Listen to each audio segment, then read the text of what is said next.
안녕하세요. 마가복음 성경 공부 두 번째 시간입니다. 기도하고 시작하겠습니다.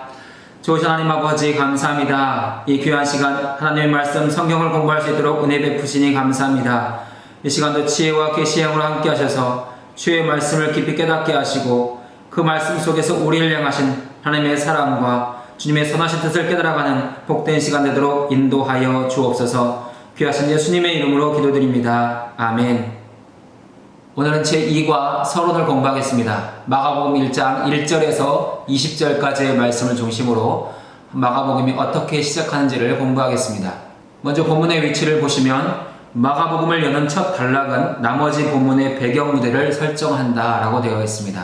1장 1절부터 20절까지의 내용을 잘 이해하면 나머지 전체 내용에 대한 배경 지식을 갖게 된다는 것입니다. 마가복음 1장 1절부터 20절까지는 서론으로서 예수 그리스도의 복음의 시작을 선포하고 있습니다. 마가복음 1장 1절은 복음을 선포합니다. 하나님의 아들 예수 그리스도의 복음의 시작이라. 이 한 절이 마가복음 전체의 내용이며 성경 전체의 내용이기도 합니다. 마가는 1장 1절의 복음의 선포를 시작으로 어떻게 예수 그리스도가 복음의 시작이 되는지를 설명해 줍니다. 예수님이 복음의 시작이 된 증거가 무엇입니까? 마가는 서론에서 세 가지를 언급하고 있습니다. 첫째 증거는 구약의 예언입니다. 마가는 이사야서의 내용을 인용하면서 주의 오실 길을 예비하는 자로서의 세례 요한을 소개하고 있습니다. 예수님이 복음이 되는 두 번째 증거는 예수님의 세례 사건입니다.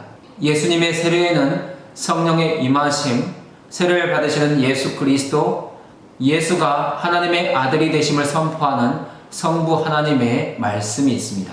예수가 복음의 시작이 된 세 번째 증거는 마귀의 시험을 통한 인정입니다. 그러면 복음의 시작이 되는 예수는 어떻게 복음을 시작하고 어떻게 완성해 가실까요? 오늘 본문에는 두 가지가 나와 있고 마가복음 나머지 전체에 두 가지가 더 있어서 크게 네 가지로서 예수 그리스도가 어떻게 복음을 시작하고 완성해 가는지를 보여주고 있습니다. 첫 번째 내용은 하나님 나라의 선포입니다.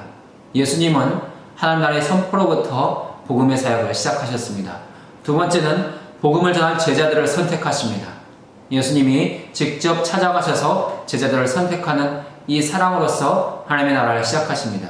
세 번째는 복음의 구체적인 증거로서 예수님의 말씀과 사역이 있습니다. 예수님이 하시는 일은 예수가 복음이라는 것을 증명합니다. 그러면 예수님은 어떻게 복음을 완성하실까요? 십자가의 죽으심과 부활을 통해서 복음을 완성하십니다. 마가는 자신의 복음서를 복음의 선포로 시작하고 복음의 내용으로 채워가고 있습니다. 복음이 무엇입니까? 하나님의 약속이 이루어졌다는 기쁜 소식입니다. 헬라어로는 유앙겔리온입니다. 예수님 당시 많은 복음이 있었지만 예수님은 그런 것들은 복음이 아니라 예수님 자신이 진정한 복음이심을 선포하시며 초대교회는 예수님만을 복음으로 인정했습니다. 초대교회는 하나님께서 인간 구원을 위해 예수 그리스도를 통해 주신 기쁨의 소식을 복음으로 선포했습니다. 성경에는 하나님의 복음에 대한 여러 가지 표현이 있습니다. 하나님의 복음, 그리스도의 복음, 하나님의 은혜의 복음, 구원의 복음, 천국 복음, 영광의 복음, 평안의 복음 등으로 표현하고 있습니다. 교재 12페이지 두 번째 단락 큰 그림을 보겠습니다. 마가복음 1장 1절부터 20절은 예수님이 구약 성경에 기록된 모든 약속의 성취로 오셨다는 복음의 기쁜 소식을 보여주고 있습니다. 크게 네 가지 내용을 구분할 수 있는데 첫 번째 내용은 주님의 오실 길을 준비하는 사자로서 보내심을 받은 세례 요한을 소개하고 있습니다. 두 번째 내용은 요단강에서 세례 요한에게 세례를 받으시는 예수님의 모습이 있습니다.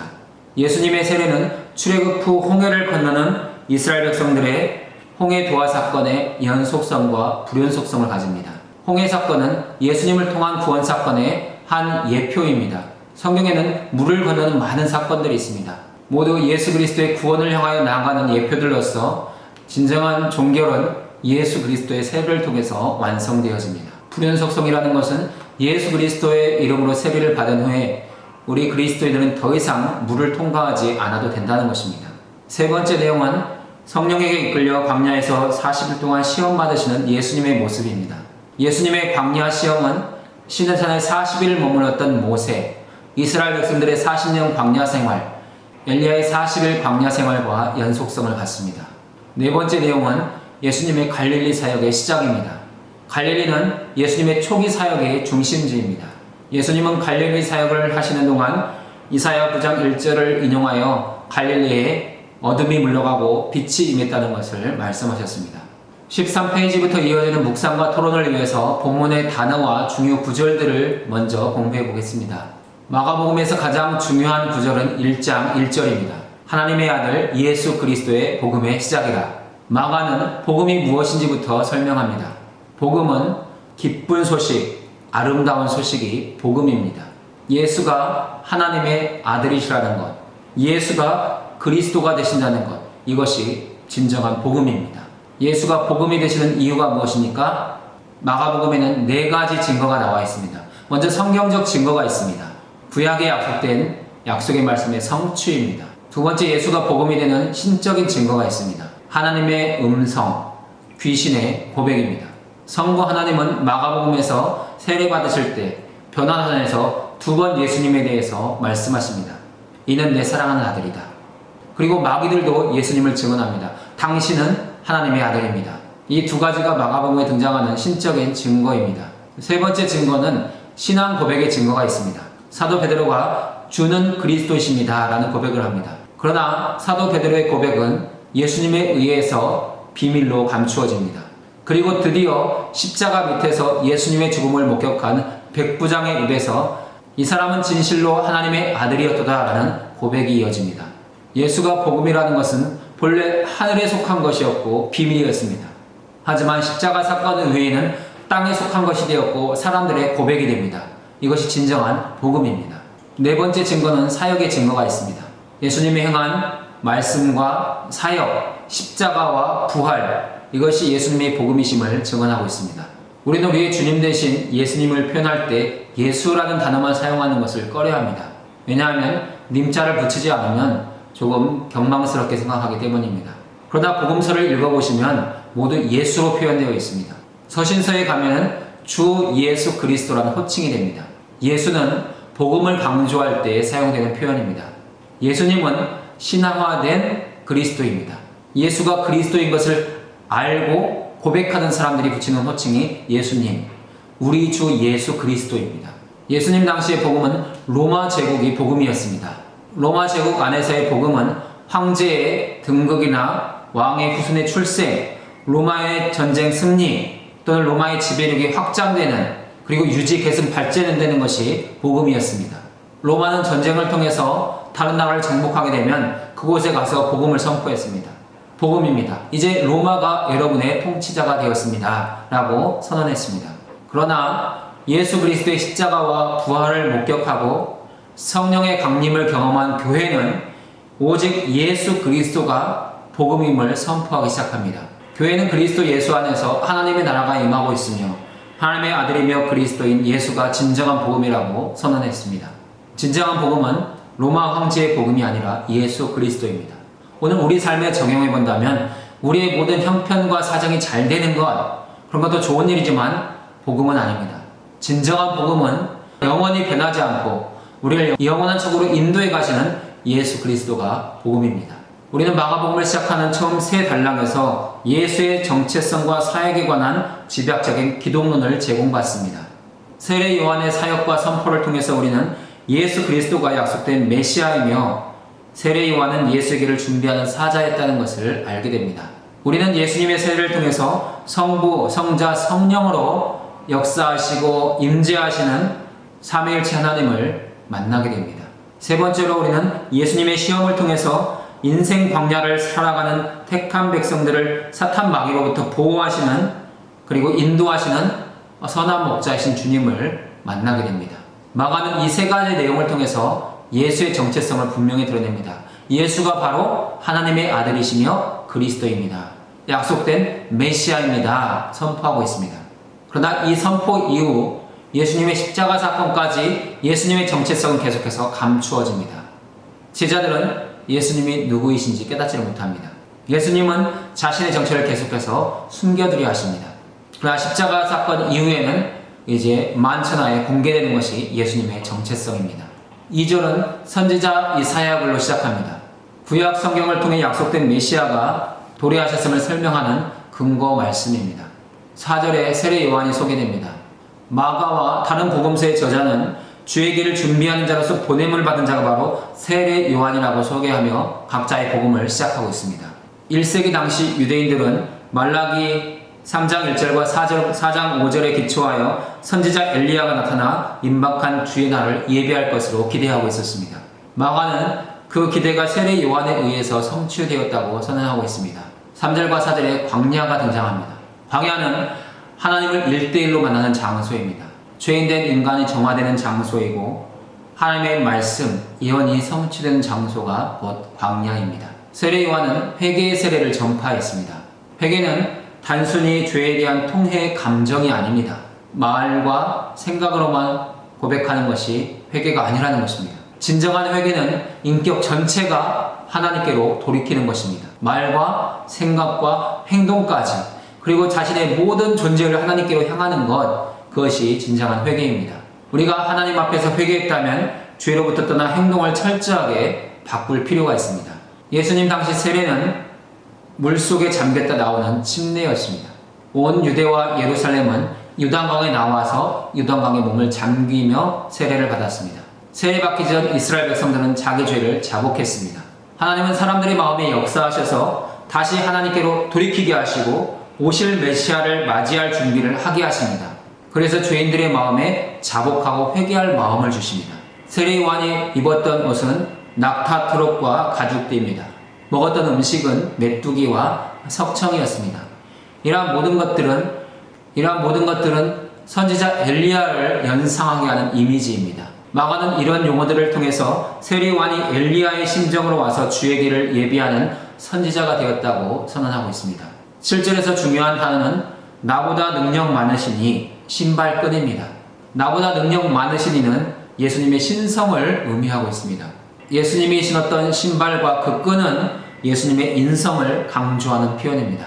세례 요한은 예수님의 신성과 인성을 동시에 고백하면서 자기는 자신과 본질적으로 차이가 있는 그 주님의 신발끈을 풀기도 감당하지 못하는 존재라고 고백합니다.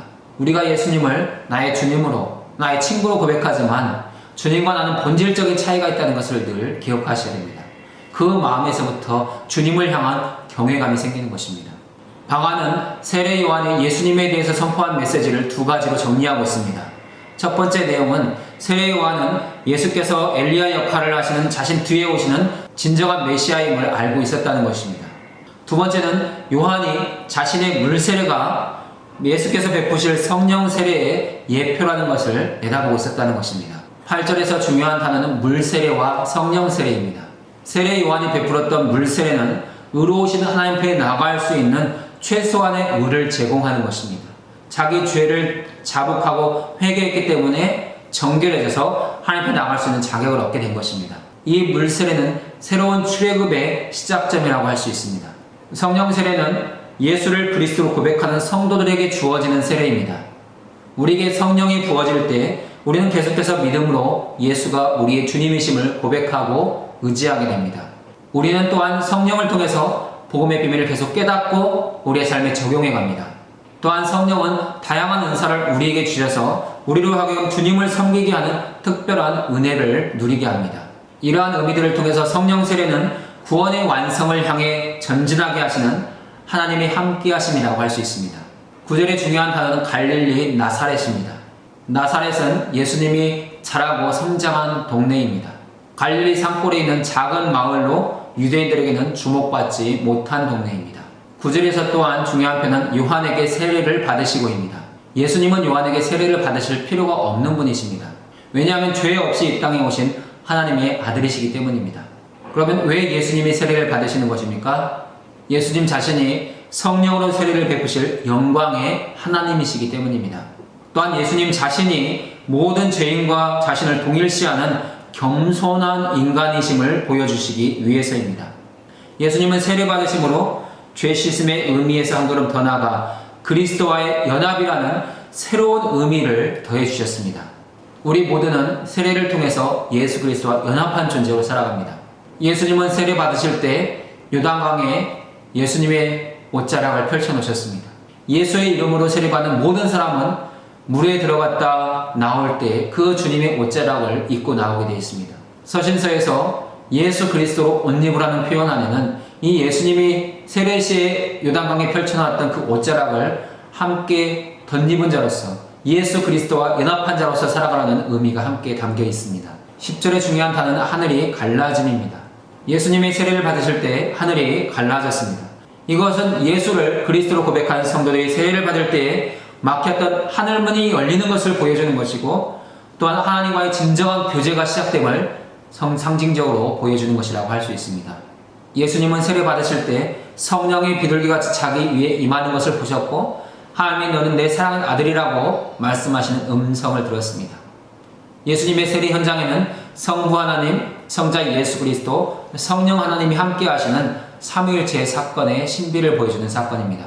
성부 하나님은 예수님을 향해 너는 내 사랑하는 아들이라고 선포하십니다. 마가는 예수님의 정체성이 성부 하나님에 의해서 증언되었다고 기록하고 있습니다. 12절의 중요한 단어는 성령이 곧 예수를 광야로입니다. 예수님은 세례 후 성령에 이끌려 광야로 나가 40일 동안 시험을 받으십니다. 마태나 누가는 예수님의 시험을 상당히 길게 기록합니다. 하지만 마가는 단 2절로 요약합니다. 마가는 예수님의 사건을 단 2절로 요약하면서 복음이 얼마나 긴박한 것인가를 설명합니다. 또한 마가는 예수님의 마귀의 시험 사건을 소개하면서 공생의 기간 동안 끊임없이 이어지는 종교 지도자들과의 논쟁을 영적 전쟁으로 해석하고 있습니다. 마가복음에 계속해서 자주 등장하는 표현이 곧입니다. 마가는 자신의 복음서에서 이 곧이라는 단어를 41번 사용하면서 복음의 긴급성을 느끼게 합니다. 광야는 출애굽한 이스라엘 백성들의 40년 광야 생활과 연결되면서 하나님만 의지할 수밖에 없는 절대 의존의 장소이며 영적 전쟁터로서 소개되고 있습니다. 13절의 중요한 단어는 사탄입니다.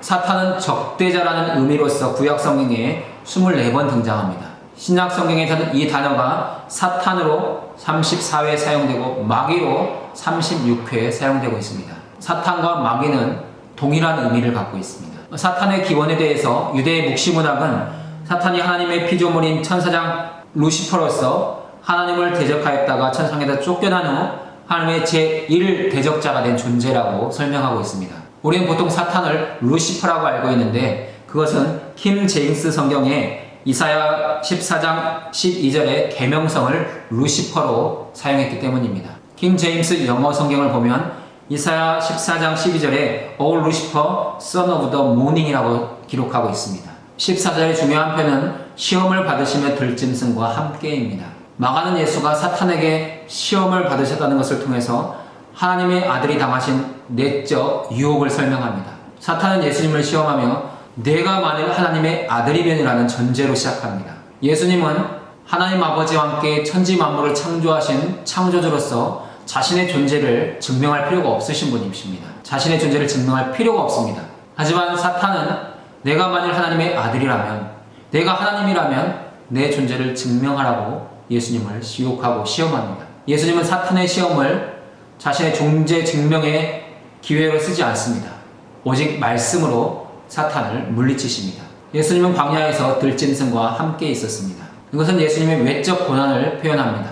동시에 당시 교회와 성도들이 사나운 짐승에게 던져져 순교당하고 있던 상황을 암시하기도 합니다. 마가가 복음서를 기록할 당시 이미 초대교회는 네로 황제의 박해와 핍박 속에 있었습니다. 그래서 사자들이나 짐승들에게 던져져 그들의 밥이 되는 그런 순교를 겪고 있었습니다. 마가는 예수님께서 말씀하실 때 이르시되 현재형을 사용합니다. 마가는 이 현재형 동사를 통해서 복음을 현재화시킵니다. 예수님이 유대 땅에서 활동하신 것 이미 2000년 전입니다. 하지만 복음은 언제나 현재입니다. 주님이 성령을 통해서 우리 가운데 지금도 함께 하시기 때문입니다. 그래서 우리도 복음을 표현할 때는 언제나 현재로 표현하는 것입니다. 지금 주님이 우리와 함께 하십니다. 지금 주님이 나와 함께 하십니다. 이렇게 표현하는 것입니다. 15절의 중요한 표현은 때가 찼고입니다. 이것은 구속사적 시간을 표현하는 방식입니다. 여기에 사용된 때는 하나님께서 사람을 만나주시고 구원하시기 위해 개입하시는 은혜의 시간을 말씀합니다. 그래서 카이로스라고 합니다. 하나님은 일반적인 시간, 역사의 시간, 크로노스의 시간 속으로 우리 사람들을 만나주시기에 개입하시고 들어오십니다. 우리가 하나님을 만나는 그 시간, 하나님을 경험하는 사건이 카이로스의 시간입니다. 우리는 크로노스의 시간을 살아가면서 우리를 구원하시기 위해 오시는 하나님을 만나며 카이로스의 시간을 경험합니다. 사랑하는 여러분에게 카이로스의 시간이 더 많아지시기 바랍니다. 예수님은 하나님의 나라가 왔다고 선포합니다. 하나님의 나라는 만왕의 왕이신 하나님의 통치와 다스림이 실현되는 나라입니다. 예수님은 그 하나님의 나라가 임하였음을 말씀하고 있습니다. 마가는 예수님과 함께 하나님의 나라가 이 세상 가운데 임하고 있음을 선포하고 있습니다. 다음 중요한 표현은 회개하고 복음을 믿으라입니다. 이 두 단어는 모두 명령형 현재 시제를 사용하고 있습니다. 회개, 믿음이 계속적으로 반복되어야 됨을 강조하고 있다고 할 수 있습니다. 예수님이 요구하신 회개하고 복음을 믿으라. 회개와 믿음은 구원받은 성도의 합당한 반응이며 그리스도를 따르는 제자도의 기초가 된다고 할 수 있습니다. 예수님의 초기 사역은 갈릴리를 중심으로 이루어집니다. 갈릴리 해변에서 제자들을 부르셨습니다. 성경은 갈릴리 호수를 갈릴리 바다로 표현하기도 하고 디베리아 호수로 표현하기도 합니다. 호수이지만 워낙 넓기 때문에 바다라고 표현하는 것입니다. 갈릴리 호수는 폭이 10km, 길이가 20km나 되는 거대한 바다와 같습니다. 하지만 해수면보다 240m나 낮은 곳에 있습니다. 예수님은 갈릴리 해변에서 시몬과 안드레, 야고보와 요한을 제자로 부르십니다. 마가는 예수님께서 우연한 기회를 통해서 4명의 제자를 부르시는 것처럼 표현하지만 다른 복음서들을 함께 읽고 종합해보면 예수님이 여러 차례 이 제자들을 만난 후에 제자로 부르시는 것을 볼 수 있습니다. 제자들 가운데 시몬은 이름이 3가지입니다. 시몬은 히브리식 이름입니다. 게바는 아람어이고 베드로는 헬라어 표현입니다. 예수님은 4명의 제자를 선택하시고 나를 따라라고 말씀하십니다. 우리는 예수님의 부르심 안에서 제자의 4가지 조건을 보게 됩니다. 첫 번째, 제자는 예수님이 선택하는 사람입니다. 우리가 예수님을 선택하는 것이 아닙니다. 주님이 우리를 선택하시는 것입니다. 당시 유대인들의 일반적인 풍습은 제자가 스승을 선택하는 것이지만 예수님은 진정한 스승으로서 친히 제자들을 선택하셨습니다. 오늘 우리도 주님의 선택을 받아 이 자리에 있는 것입니다. 두 번째, 제자들은 주님의 부르심을 받을 때 생업과 가족을 버려두고 떠났습니다. 그러나 이것은 재산을 처분하거나 가족 관계를 끊는 것이 아닙니다. 제자가 되는데 방해가 되는 모든 삶의 방식을 정리하는 것입니다. 그리고 예수님을 따랐습니다. 주님의 삶과 주님의 사역에 철저하게 동참한 것입니다. 주님의 제자를 부르신 목적은 사람을 향한 어부가 되도록 하기 위해서입니다. 제자의 목적은 영혼 구원에 있습니다. 오늘 우리가 제자가 되었다면 우리의 믿음 생활을 통해서 구원받는 영혼이 있어야 된다는 것입니다. 우리는 19절과 20절에서 그물을 버려두고 품꾼과 함께 배에 버려두고 라는 표현을 볼 수 있습니다. 이것은 예수님께서 당시 제자로 부르신 베드로와 안드레, 야고보와 요한의 경제적 상황을 알 수 있습니다. 그들은 배와 품꾼을 소유하고 생활할 정도로 경제적으로 여유로운 사람들이었습니다. 이러한 내용들을 우리가 기억하면서 13페이지에 있는 묵상과 토론 질문들을 같이 나누어 보겠습니다. 먼저 세례 요한의 사역에 대한 질문 몇 가지가 있습니다. 첫 번째 질문은 마가가 마가복음을 기록한 동기가 무엇일까? 라는 질문입니다. 마가는 왜 복음서를 기록했습니까? 3가지가 있죠. 첫째, 예수가 하나님의 아들이심을 증거하기 위해서입니다. 하나님의 아들은 곧 하나님이라는 것과 동등한 의미를 갖습니다. 요한복음 5장 17절과 18절을 보면 당시 종교 지도자들이 예수님을 죽이려고 했다는 표현이 있는데 그 이유가 나와 있습니다. 하나님을 자기의 친아버지라 하여 자기를 하나님과 동등으로 삼음이러라. 예수님께서 자신을 하나님의 아들로 소개하자 유대 지도자들은 예수님이 자신을 하나님과 동등되게 한다고 이것은 신성모독이라고 예수님을 죽이려 했다는 것입니다. 마가가 복음서를 기록하는 두 번째 이유는 예수가 그리스도임을 증거하기 위해서입니다. 마가는 예수님이 하나님의 아들이심을 선포한 후에 또한 어떻게 그리스도가 되시는지 예수님의 사역과 말씀을 통해서 예수님을 증언하고 있습니다. 그러한 증언 가운데 가장 확실한 증언은 예수님이 대제사장 앞에서 자신을 그리스도로 인정하는 그 말씀에 있습니다. 대제사장은 예수님에게 내가 찬송받을 이의 아들 그리스도냐고 묻고 예수님은 내가 그다라고 대답하십니다. 사람들이 어떠한 막연한 추측이나 잠정적인 결론을 통해서 예수님이 그리스도가 되신 것이 아닙니다. 예수님이 내가 바로 그리스도라고 말씀하신 것입니다. 요한이 마가복음을 기록하는 3번째 이유는 예수가 복음이심을 증거하기 위해서입니다. 당시에 존재했던 수많은 복음과 비교해서 오직 예수님만이 진정한 복음이심을 증언하기 위해서 마가는 자신의 복음서를 기록했습니다. 1번 문제에는 또 하나의 질문이 있는데 그것은 마가가 2절과 3절에서 인용한 구약 성경의 말씀이 세례 요한의 역할과 예수님의 역할에 대해서 어떻게 우리에게 가르쳐 주는지입니다. 세례 요한의 역할은 주님이 오시는 길을 준비하는 사람입니다. 그리고 요한은 회개의 세례를 전파합니다. 그리고 물 세례를 베풉니다. 근데 중요한 것은 요한은 주님의 오실 길을 준비하는 사람이고 안내하는 사람이지 주님은 아니라는 것입니다. 요한은 자신의 역할이 끝나면 사라질 사람입니다. 그럼 예수님의 역할은 무엇입니까? 예수님은 하나님의 나라로 이 땅에 임하시는 주인공이십니다. 예수님은 하나님 나라의 본체이시며 또한 성령 세례를 베푸시는 분이십니다. 예수님은 하나님 나라로 들어가는 길이 되시면서 자신의 역할을 다 하신 후에 영원히 우리와 함께 하시는 우리의 주님이십니다. 13페이지 두 번째 질문입니다. 마가는 예수님을 하나님의 백성을 위해 새로운 출애굽을 가져오시는 분으로 소개하고 있습니다. 그래서 마가복음을 시작하며 이사야서를 인용했다라고 이해한 것입니다. 그 이유는 마가가 복음서를 시작하며 이사야서를 인용하기 때문입니다. 마가복음 1장 1절부터 13절 본문에서 이런 결론, 새로운 출애굽을 가져오는 예수 그리스도를 지지하는 부분이 있다면 무엇인가? 이 결론에 대한 세 가지 이유를 찾을 수 있습니다. 첫 번째 이유는 세례 요한이 주님의 길을 준비하는 자로 왔고 그 준비된 길로 예수 그리스도가 오셨다는 것입니다. 예수님은 새로운 출애굽을 가져오시는 메시아로서 세례 요한의 준비 후 그 백성들에게 나타나셨습니다. 두 번째 이유는 9절부터 11절에 있는 예수님의 세례를 통해서 볼 수 있습니다. 예수님의 세례는 이스라엘 백성들의 홍해 사건의 재현이면서 새로운 홍해 사건의 시작이라고 할 수 있습니다. 우리가 예수님의 이름으로 세례를 받을 때 우리는 우리의 죽음을 경험했고 예수의 부활에 참여하게 되었습니다. 그리고 예수님이 세례 받으실 때 임했던 동일한 은혜에 참여하게 됩니다. 세 번째, 예수님이 새로운 출애굽을 가져오는 분이라고 이해할 수 있는 이유는 예수님께서 40일 동안 광야에서 시험 받으셨기 때문입니다. 예수님은 성령에 이끌려 40일 동안 사탄에게 시험 받으시면서 자기 자신을 이스라엘 백성들의 광야 생활과 일치시키셨습니다. 마가는 예수님의 40일 광야 시험을 이스라엘 백성들의 40년 광야 생활에 대한 새로운 해석과 적용으로 연결시킵니다. 이스라엘 백성이 출애굽 후 광야에서 시험받았던 것처럼 우리가 새로운 출애굽을 경험한 후에 하나님의 백성으로 시험받는 기간이 있다는 것입니다. 예수님은 택한 백성의 인생 광야에 참여하시는 그리스도이십니다. 14페이지 세 번째 질문입니다. 이사야 40장 1, 2, 3절과 마가복음이 새 요한을 소개하는 방식의 유사점은 무엇입니까? 이 질문인데요.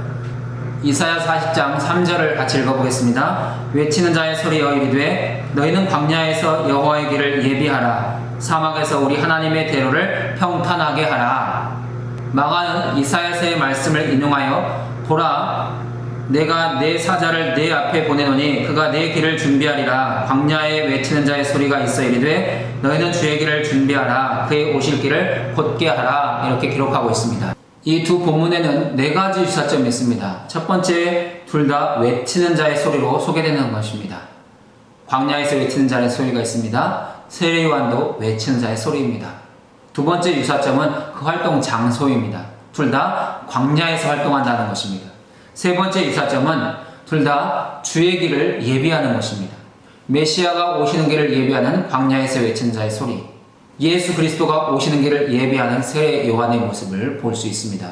네 번째 유사점은 둘 다 메시아, 그리스도가 오시는 길을 평탄하게 해야 된다는 것입니다. 다음 네 번째 질문입니다. 당시 남의 신발끈을 푸는 일은 낮은 계급의 종에게나 주어질 법한 일이지 일반 유대인으로서 할 만한 일이 아닙니다. 이런 사실에 비춰볼 때 마가복음 1장 7절에 세례 요한이 고백하는 말에는 어떤 뜻이 담겨 있습니까? 세례 요한의 이 고백 안에는 신성을 가지신 하나님의 아들이시며 인성을 가지신 예수 그리스도와 주님의 길을 예비하는 자로서 보냄받은 자기 자신의 본질적인 차이에 대한 고백입니다. 세례 요한은 자신이 보내심을 받은 한 인간으로서 주님께 속한 그 어느 부분이든지 심지어 신발끈도 감당할 수 없는 존재로 자신을 고백하고 있습니다.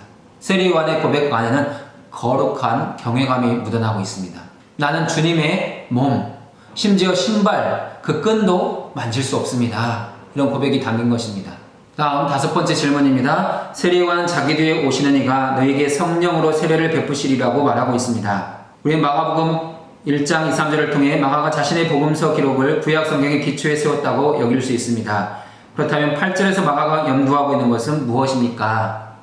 마가는 세례 요한의 뒤에 오시는 분을 예수님으로서 성령 세례를 베푸시는 분으로 이해하고 있다는 것입니다. 마가는 8절을 통해서 세례 요한 뒤에 오시는 분, 예수가 우리가 기다렸던 메시아, 성령으로 세례를 베푸실 분이라는 것을 증언하고 있습니다. 우리는 구약 성경의 몇 구절을 통해서 마가의 생각을 이해할 수 있습니다. 예수님은 믿는 자들에게 성령을 보내주시는데 성령은 택함받은 구원의 백성들에게 임하셔서 광야 같은 인생을 회복하시고 그 영혼을 소생시키시고 부드러운 마음을 갖게 하시고 하나님의 뜻을 깨닫게 하십니다. 예수님은 예수님 자신을 그리스도로 고백하는 주님의 몸된 교회와 성도들에게 이러한 놀라운 은혜를 주시기 위해서 성령으로 세례를 베풀고 계십니다. 이제 14페이지 2번 예수님의 사역에 대한 몇 가지 질문을 나누어 보겠습니다. 첫 번째 질문입니다. 예수님은 요단강으로 오셔서 요한에게 세례를 받으십니다. 예수님은 세례를 통해 택한 백성들과 자신을 동일시하십니다.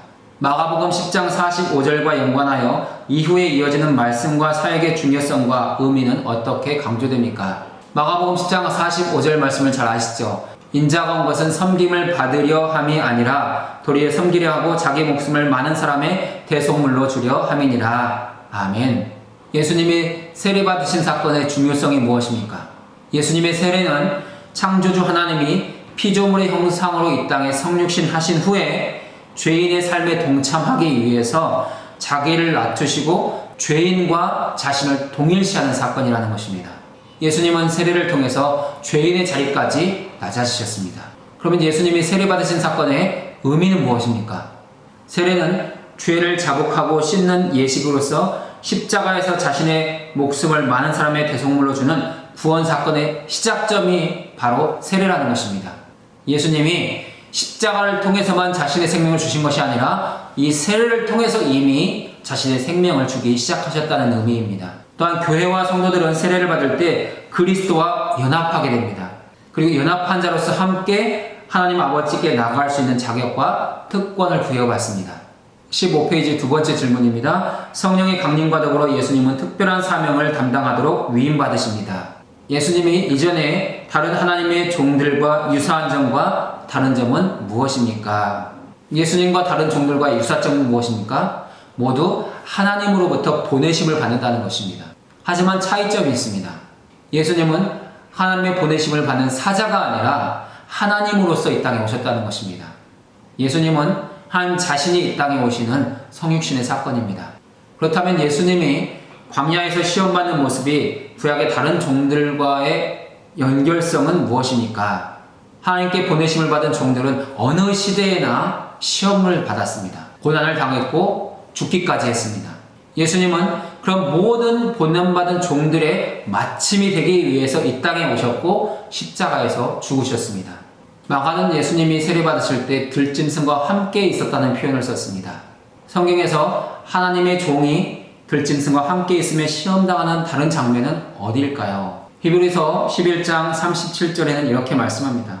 돌로 치는 것과 톱으로 켜는 것과 시험과 칼로 죽임을 당하고 양과 염소의 가죽을 입고 유리하여. 여기 양과 염소의 가죽을 입고 유리하는 이 표현, 이것이 로마의 핍박 속에서 짐승의 가죽을 뒤집어 쓰고 사자들이 우글거리는 우리 안에 던져지거나 또한 맹수와 싸워야 되는 그러한 순교의 상황들을 보여주고 있습니다. 또한 디도서 1장 12절은 그레데이는 항상 거짓말쟁이며 악한 짐승이며 배만 위하는 게으름뱅이라. 교회를 어지럽히는 사람들을 악한 짐승이라고 표현하면서 교회는 언제나 짐승들과 함께 살아가는 존재임을 보여주고 있습니다. 다음 질문, 예수님이 세례를 받으실 때 성령이 예수님에게 내려오는 장면의 중요한 의미는 무엇입니까? 이사야서에 기록된 세 구절의 말씀은 성령이 임하실 때 일어나는 모습들을 보여주고 있습니다. 이사야서에 기록된 세 구절의 말씀은 성령이 이 땅 가운데 임하실 때 어떤 일이 일어난지를 보여줍니다. 우리는 예수님이 세례받으실 때 성령이 임하시는 모습을 통해서 구약을 통해 약속하신 성령의 사역이 이미 시작되었다는 것을 알게 됩니다. 그리고 예수님이 바로 성령으로 세례를 베푸시는 주님이라는 것을 알게 됩니다.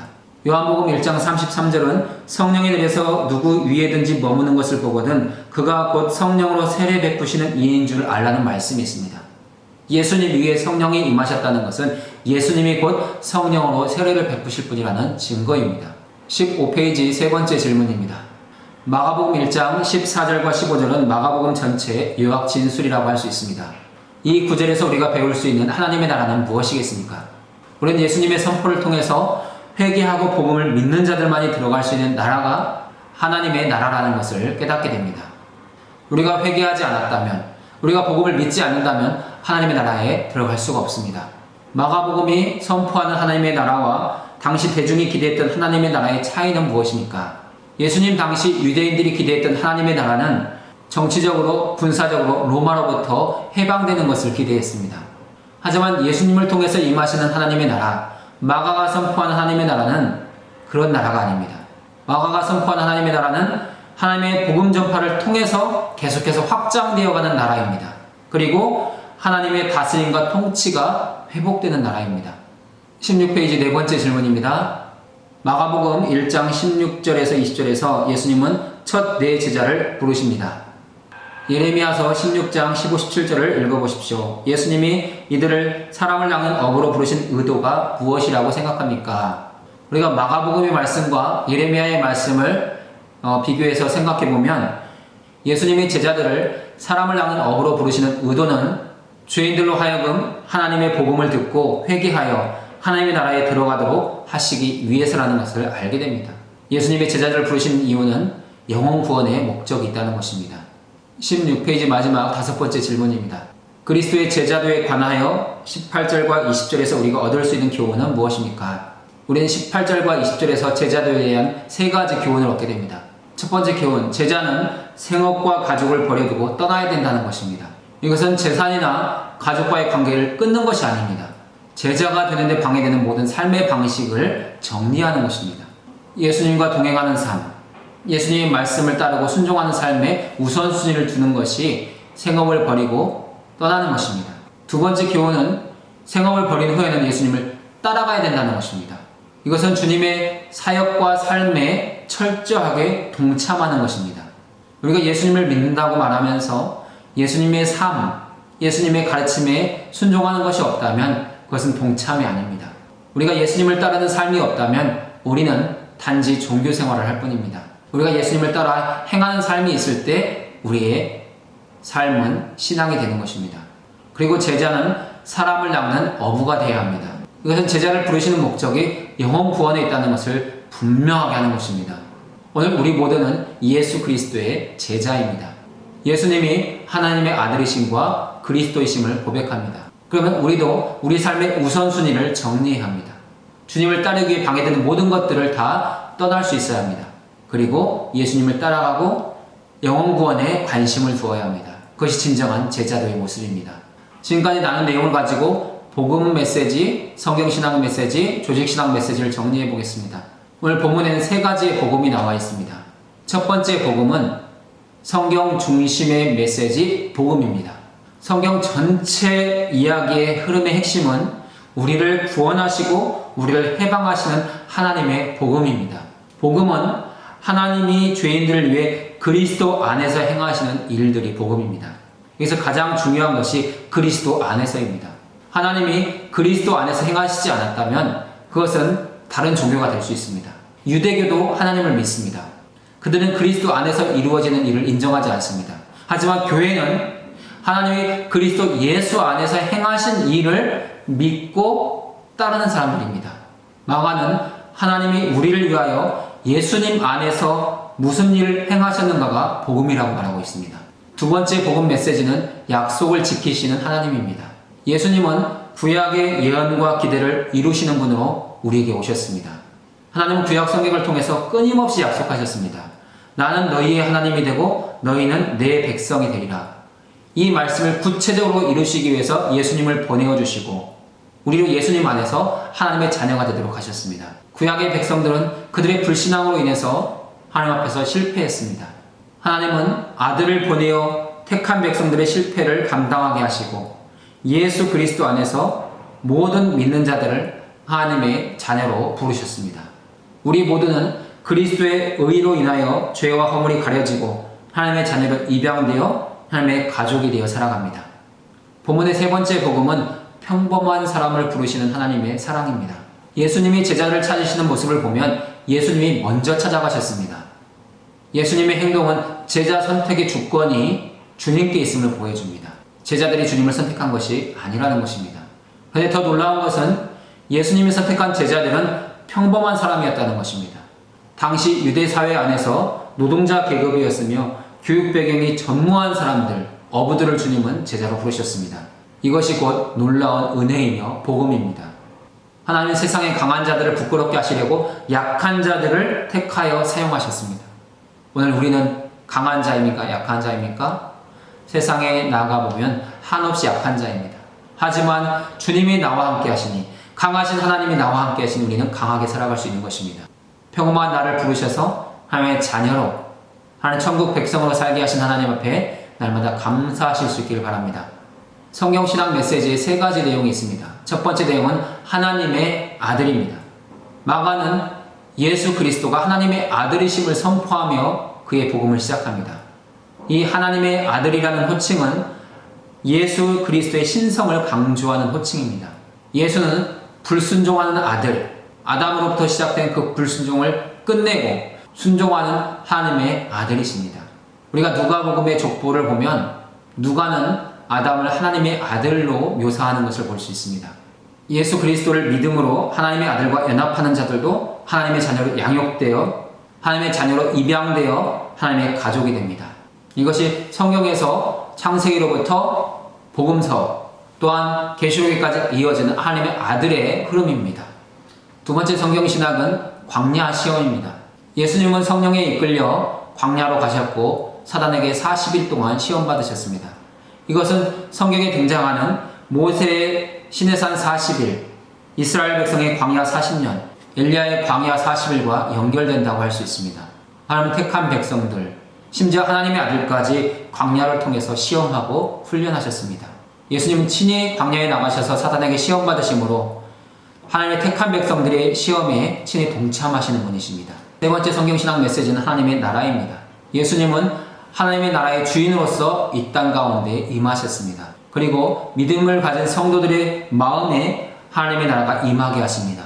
하나님의 다스림과 통치가 이루어질 수 있도록 역사하시고 인도해 가십니다. 성경은 에덴을 최초의 하나님의 나라로 묘사하고 이스라엘이 하나님의 나라였다가 이제는 예수님의 보좌가 세워지는 것이 곧 하나님의 나라임을 보여주고 있습니다. 다음 조직신학 메시지를 보겠습니다. 본문엔 세 가지 조직신학 메시지가 있습니다. 첫 번째 조직신학 메시지는 예수님의 신성입니다. 마가는 예수님을 하나님의 아들로 묘사하고 능력 많으신 이라고 표현하고 있습니다. 이것은 모두 예수님의 신성을 보여주는 표현들입니다. 그리고 세례 요한은 주의 길을 예비하는 자로서 이 땅에 왔습니다. 세례 요한이 준비했던 주님의 길, 그 주님은 본래 구약 성경에서 여호와 하나님께 사용되는 용어입니다. 마가는 예수님이 구약에서 말하는 여호와 하나님으로서 이 땅에 오신 하나님이시라고 표현하고 있습니다. 두 번째 조직신학 메시지는 삼위일체 하나님입니다. 예수님이 세례받으실 때 성령이 임하시고 성부의 음성이 들리는 것, 그것이 삼위일체로 일하시는 하나님의 모습이라는 것입니다. 성부는 언제나 구원을 계획하시고 성자는 구원을 성취하시고 성령은 그 구원을 우리에게 적용하십니다.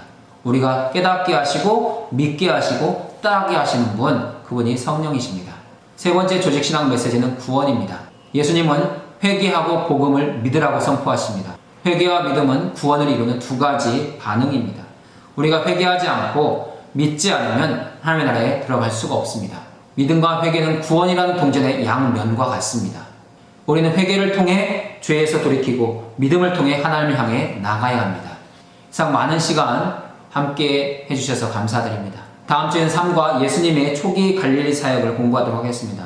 마가복음 1장 21절부터 3장 12절까지 읽어보시고 묵상과 토론 질문에 답도 달아보시기 바랍니다. 기도하고 마치겠습니다. 사랑 많으신 하나님 아버지 감사합니다. 성경을 통해 예수님이 누구이신지 분명하게 알게 하시고 그 예수님을 믿고 의지하며 순종하며 살아갈 수 있도록 인도하시니 감사합니다. 우리 모두 하나님의 나라에 참여한 그리스도의 제자로서 부름받았으니 제자로서의 사명을 잘 감당하는 우리가 되도록 날마다 성령으로 충만하게 하시고 말씀으로 새롭게 하여 주시옵소서. 귀하신 예수님의 이름으로 기도드립니다. 아멘. 수고하셨습니다. 다음 주에 뵙겠습니다.